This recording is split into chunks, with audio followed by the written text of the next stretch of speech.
question du politique et comment cette question du politique a peu articulé dans la période de transition qu'est la nôtre les deux propositions qu'on a entendues, c'est-à-dire à la fois le revenu universel et le revenu contributif.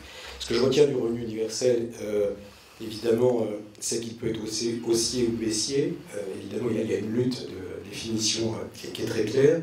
Et par contre, ce qui est intéressant, c'est, et qui est assez problématique, si on en tient, disons, la réforme de l'impôt que ça supposerait, le passage, disons, de la taxation des stocks à la taxation des flux.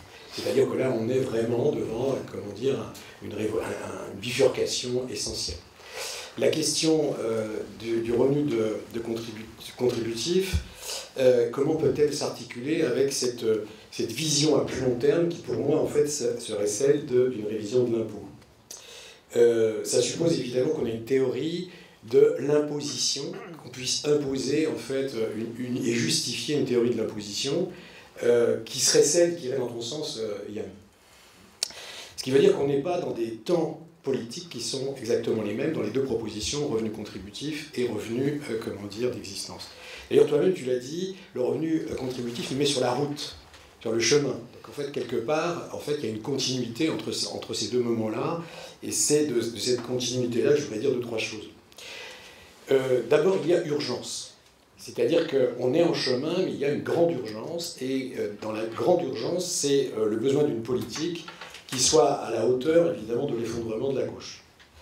Ce qui veut dire que comment analyser très très brièvement cet effondrement de la gauche, sans passer 3 heures, disons, c'est le constat d'un welfare state qui, d'une certaine manière, est fatigué.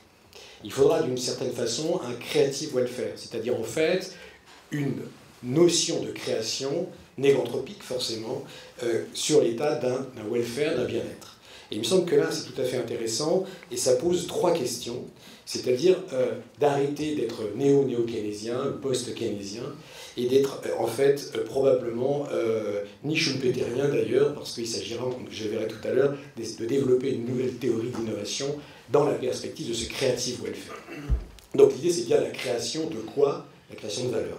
Alors comment aborder cette thématique qui est, à mon avis, la question du décider politique, c'est-à-dire la question de la décision politique fondamentale, même si